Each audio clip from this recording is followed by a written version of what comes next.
भिवंडी मनपा आयुक्तांच्या मनमानी कारभाराविरोधात आयोजित केलेल्या आंदोलनाबाबतची माहिती देण्यासाठी लेबर फ्रंट भिवंडी मनपा युनिट अध्यक्ष ॲडव्होकेट किरण चन्ने मनपा मुख्य कार्यालयाच्या तळमजल्यावरील लेबर फ्रंट युनियन कार्यालय येथे पत्रकार परिषदेचे आयोजन करून पत्रकारांशी चर्चा करत कामगारांच्या दिवाळी अनुदान तसेच विविध मागण्यांसाठी आंदोलन करण्याचा पवित्रा घेतला याची घोषणा केली। यावेळी त्यांच्यासोबत सरचिटणीस संतोष चव्हाण, मनसेचे संतोष साळवी तसेच कार्यकर्ते उपस्थित होते। पालिकेचे विद्यमान आयुक्त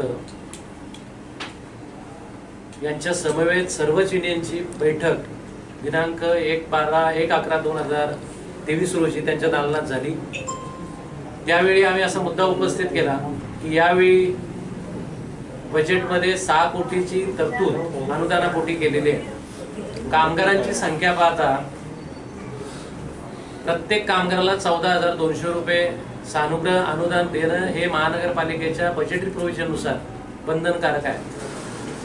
त्यामुळे त्याच्यामध्ये 1,000 रुपये अजून वाढवून द्यावे, कारण साधारणतः गेल्या 20 वर्षाच्या काळामध्येपासून या महानगरपालिकेमध्ये युनियन चालवत असताना प्रत्येक दिवाळीच्या सणाच्या सानुग्रह अनुदानाच्या बोलणीच्या वेळी जर बजेटरी प्रोव्हिजननुसार आम्हाला 14,200 रुपये देणं बंधनकारक होतं तर आम्ही 1,000 रुपयाची जास्तीची मागणी केली आणि सांगितलं की 15,200 रुपये द्या। त्यामुळे त्या दिवशी बोलणी फिसकटली। आयुक्तांनी असं सांगितलं की 2 दिवसामध्ये आपण बैठक पुन्हा सर्व युनियन सोबत घेऊ। काल अचानक पश्चिमचे आमदार त्यांच्यासोबत काही महानगरपालिकेच्या मर्जीतल्या युनियन यांनी कुठल्याही पद्धतीचा पत्रव्यवहार महानगरपालिका न करता आतल्या खोलीत जाऊन त्यांच्या दालनामध्ये गुपचूप मीटिंग घेतली आणि 13,500 रुपये सानुग्रह अनुदान देतो अशी घोषणा केली। त्याबाबतच्या अनेक बातम्या वृत्तपत्रामध्ये आलेल्या आहेत। पहिल्यांदा आम्ही माननीय आयुक्तांच्या या कृतीचा निषेध करतो की त्यांनी महानगरपालिकेतील युनियनचा अवमान केलेला आहे आणि एका उच्च पदस्थ अधिकाऱ्याला ही कृती शोभनीय नाही। आम्हाला अशी आशा होती दिवाळीच्या सणामध्ये त्यांचा आनंद द्विगुणित कसा होईल याच्यासाठी जास्तीची रक्कमची मागणी करू शकतो, परंतु जी निर्धारित रक्कम महानगरपालिकेच्या बजेटमध्ये आहे ती देण्याऐवजी त्याच्यापेक्षा कमी रकमेची घोषणा करणे आणि त्याचं श्रेय लाटणे, या श्रेयवादातून मला वाटते कामगारांची धादांत फसवणूक केलेली आहे। कामगारांच्या तोंडाला पानं पुसलेली आहे।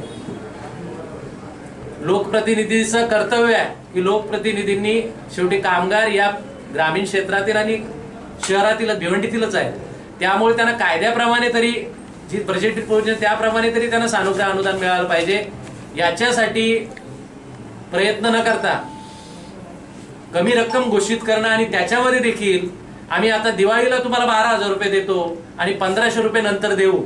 मी आपल्याला आठवण करून देऊ इच्छितो की तत्कालीन आयुक्त म्हसे 2016 मध्ये आम्ही सानुग्रह अनुदान मिळावं म्हणून आंदोलन केलं होतं, त्यावेळेचे 4,500 रुपये आजपर्यंत दिलेले नाहीत। म्हणून मला असं वाटतं की महानगरपालिकेच्या आयुक्तांनी आणि संबंधित जे कोणी आहेत त्यांनी कामगारांना चॉकलेट देण्याचं काम केलेलं आहे। त्यामुळे पुढचे 1,500 भेटतील याची काय शाश्वती नाही, म्हणजे एक प्रकारे कामगारांची फसवणूक आहे। आमचं असं म्हणणं होतं आयुक्तांनी दिलेल्या आकडेवारीनुसार 32 कोटी वसुली या दिवाळीच्या 1-2 महिन्यामध्ये झालेली आहे आणि ती इतर मागच्या दिवाळीपेक्षा जास्त आहे। दुसऱ्या महत्वाच्या गोष्ट की चर्चा करत असताना महानगरपालिकेचे आयुक्त असे म्हणाले की टोरेंट पॉवर लिमिटेड कंपनीला 285 कोटी रुपये माफ करावे लागले। त्या बाबतीमध्ये आमचं असं म्हणणं आहे की 285 कोटी ही रक्कम जी आहे ही भिवंडीच्या महानगरपालिकेच्या क्षेत्रामध्ये राहणाऱ्या जनतेची आहे आणि तिचा सदुपयोग जनतेच्या विविध विकासाच्या कामासाठी होणं अत्यंत आवश्यक आहे। आणि म्हणून आम्ही असा पवित्रा घेतला की 285 करोड रुपये शासनाने परत करावे, म्हणून महानगरपालिकेचे कर्मचारी आंदोलन करतील आणि ते पैसे कामगारांची देणी आणि जनतेच्या विकास कामासाठी वापरावे। परंतु या आंदोलनाला बगल देण्यासाठी काल अत्यंत षडयंत्रपूर्वक एका खोलीमध्ये गुपचूप बोलणी करून आयुक्तांनी आणि लोकप्रतिनिधींनी 13,500 रुपये सानुग्रह अनुदानाची घोषणा करण्याबरोबरच भिवंडीच्या जनतेच्या कष्टाचे जे 285 कोटी रुपये टोरेंट कंपनीला माफ करण्यात आलेले आहेत, ती जनतेची ही फसवणूक केलेली आहे. म्हणून या कृतीचा आम्ही जाहीर निषेध करत आहोत. आणि म्हणून भिवंडी महानगरपालिकेच्या मनमानी कारभाराच्या विरोधामध्ये जे निश्चित आंदोलन आहे ते 9 तारखेला 11 वाजता प्रांत कचेरीवर होईल. आणि आमची मागणी असेल की सानुग्रह अनुदानापोटी कामगार कर्मचाऱ्यांना एक हाती दिवाळीच्या सणापूर्वी 15,200 रुपये दिले पाहिजेत. आणि जे 285 कोटी रुपये भिवंडीच्या जनतेच्या कष्टाचे पैसे टोरेंट सारख्या अत्यंत भ्रष्टाचारी लुटारू अत्याचार करणाऱ्या कंपनीला माफ केले गेलेले आहेत, त्याची वसुली करण्यासाठी देखील कामगार रस्त्यावर उतरतील. आणि पुढील काळामध्ये हे आंदोलन अत्यंत गतिमान केलं आणि जनतेचाही सहभाग याच्यामध्ये नोंदवला जाईल. टोरेंटोचं आंदोलन झालं, ते थांबलेलं नाही. आता देखील टोरेंटोच्या विरोधात पर्सनली कंझ्युमरच्या माध्यमातून नोटीस देण्याचं काम टोरेंट अत्याचार विरोधी संघर्ष समिती भिवंडीचा संयोजक म्हणून माझ्याकडनं सुरू आहे. त्यामुळं टोरेंटचं आंदोलन शेवटपर्यंत लढत राहू. परंतु त्याचबरोबर जे जनतेचे 285 कोटी रुपये शासनाने आणि काही तथाकथित स्थानिक पुढाऱ्यांनी महानगरपालिकेच्या अधिकाऱ्यांनी षडयंत्र करून त्यांना माफ केलेला आहे, हा फार मोठा स्कॅम आहे. याचीही चौकशी झाली पाहिजे. या मागणीसाठी 9 तारखेला कामगारांच्या वतीनं ठरल्याप्रमाणे मोर्चा काढण्यात येणार आहे. हे सांगण्यासाठी आजची पत्रकार परिषद या ठिकाणी आयोजित करण्यात आलेली आहे. 1 नवंबर को महानगर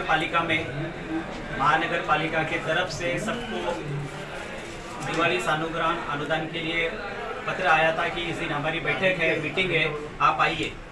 उस दिन भिवंडी की जितनी भी मनपा की यूनियन है उस दिन हाजिर हुई थी. और जब ये मीटिंग चल रही थी, मीटिंग में जब बोनस की बात मतलब सानुग्रह अनुदान की बात आई, तब सब यूनियन का एक ही मत हुआ था कि 15,200 इतने हमको इस साल के लिए दिवाली सानुग्रह अनुदान चाहिए. लेकिन इस बात पे आयुक्त ने नकार दिया कि हम दे नहीं सकते, परिस्थिति नहीं है. इस वजह से उस दिन की मीटिंग हमारी कैंसिल हुई और 2 दिन बाद मीटिंग होने वाली थी, ऐसा आयुक्त ने हमको कहा.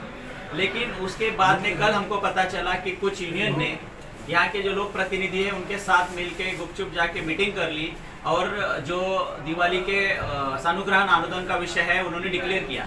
मुझे सुबह ही एक कर्मचारी का फोन आया था जो उस यूनियन में है. उन्होंने कहा सर ये ऐसा ऐसा हुआ है. तो हमने उस बारे में उनको सीधा बताया कि इस बारे में हमने कुछ भी अभी तक राय नहीं, हमने 15,200 की जो बात रखी थी उस पर ही कायम है और वही हमको चाहिए. तो आप ये सोचिए कि जिस यूनियन ने वहाँ पे जाके ये मीटिंग की है और अनुदान जाहिर किया है, उनके ही यूनियन में काम करने वाले लोगों को भी उस बात का पता नहीं है, कामगारों को पता नहीं है. कामगार सिर्फ इस बात पे रुके हैं कि हमको 15,200 चाहिए क्योंकि वो उनका हक है और उसके लिए हम सब यूनियन मिलकर लड़ रहे हैं.